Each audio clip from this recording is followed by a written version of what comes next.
ya kukamilisha ulipaji wa fidia katika mradi mkubwa wa Mchuchuma na Liganga, na kwamba mazungumzo ya awali yamekwisha kufanyika na kuna makubaliano ambayo tayari kama mgawanyo wa hisa na muundo wa uwekezaji, lakini kiwango cha mtaji, lakini na muda wa uwekezaji. Sasa Mheshimiwa Naibu Spika, changamoto ya hapa tu ni moja, kwamba waziri ametuletea blank, amesema tu maneno, hajatueleza huo mgawanyo wa hisa utakuwaje, lakini viwango vya mtaji kinachotakiwa kitakuwaje, na muundo wa uwekezaji utakuwaje, na muda wa uwekezaji utakuwaje.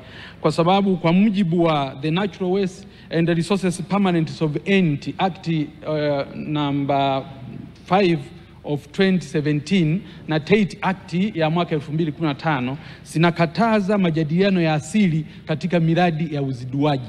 Kwa hiyo haya mambo yanatakiwa kuweka wazi ili wote tuende kwa pamoja, hasa katika mradi mkubwa kama huu ambao tulitegemea kwa muda mrefu katika taifa letu.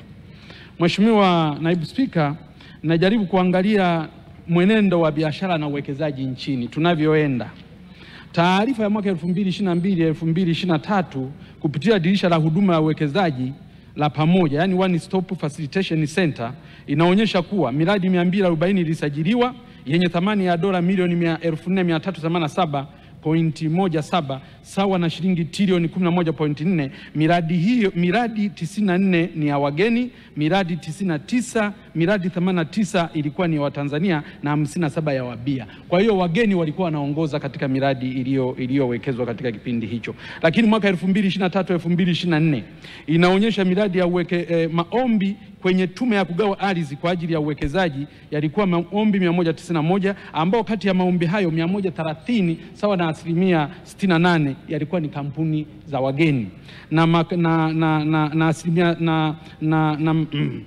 maombi 61 sawa na asilimia 32 yalikuwa ni ya Watanzania. Kwa hiyo na hapo inaonyesha kwamba wageni wanaongoza katika kupewa ardhi ya uwekezaji, wanaongoza katika uwekezaji kuliko wazawa na Watanzania waliopo. Lakini baadhi ya wawekezaji hapa ndani ya nchi, baadhi ya wawekezaji wa ndani wanalalamika kunyang'anywa kazi na wageni. Mfano, mfanyabiashara maarufu hapa nchini, mbunge mstaafu wa Igunga, Mheshimiwa Rostam Azizi, alinukuliwa na vyombo vya habari akisema, akilalamika wazawa kunyimwa kazi nyingi na kupewa wageni, huku akionya kuwa hakuna nchi duniani iliyowahi kupata maendeleo kwa kutegemea wageni. Mheshimiwa Naibu Spika, wizara hii ilitegemewa iwe ni rufaa ya huzuni na mateso ya wafanyabiashara, iwe rufaa ya huzuni na mateso ya wakulima na wafugaji wa nchi hii, lakini badala yake imekuwa ni kinyume. Imekuwa ni wizara ambayo imekuwa ikihalalisha kuuawa kwa biashara nchini, imekuwa ni wizara ambayo imekuwa ikihalalisha kuua uwekezaji nchini, ajira na hata kodi za serikali. Ni wizara ambayo inabariki na kusaidia na kuwa wakala hata wa bidhaa za kutoka nje ya nchi kupata soko hapa nchini, huku mazao na bidhaa za nchi zikiwa zinauawa bei zake kila siku na kuruhusu mambo ambayo hayaruhusiwi kwa mujibu wa sheria kuingia hapa nchini. Wenzangu hapa wamezungumza. Leo tunazungumzia swala la uingizaji wa bidhaa zisizokuwa na ubora, na kamati imezungumza swala la kuingizaji wa bidhaa zisizo na ubora. Ni kwa nini bidhaa zisizo na ubora ziingie nchini wakati tuna mfumo uliokamilika ndani ya nchi? Mamlaka zinazohusika na enforcement ya kuzuia bidhaa zisizokuwa na ubora ziko wapi mpaka bidhaa ziingie hapa nchini?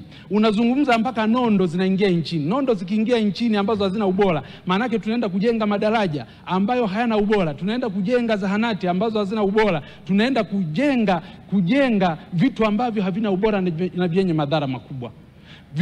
Leo kuna viwanda bubu vingapi vinavyotengeneza, wananchi wetu wanakunywa vinywaji ambavyo havina ubora kutoka kwenye viwanda hivyo. Mamlaka zinazohusika zipo, wizara inayohusika ipo. Leo hii kupitia wizara hii waliondoa swala la kigezo cha COC kuwa kigezo cha kuingiza bidhaa nchini, cheti hicho kuwa ni kigezo muhimu cha kuingiza bidhaa hapa nchini. Ikaondolewa hapa, tukakataa. Leo bidhaa feki zimejaa kila kona. Kila mtu anakiri leo, kamati imekiri bidhaa zisizokuwa na ubora. Una bidhaa za umeme, una vifaa vya umeme ambavyo havina ubora, wananchi wetu wanalipukiwa kule.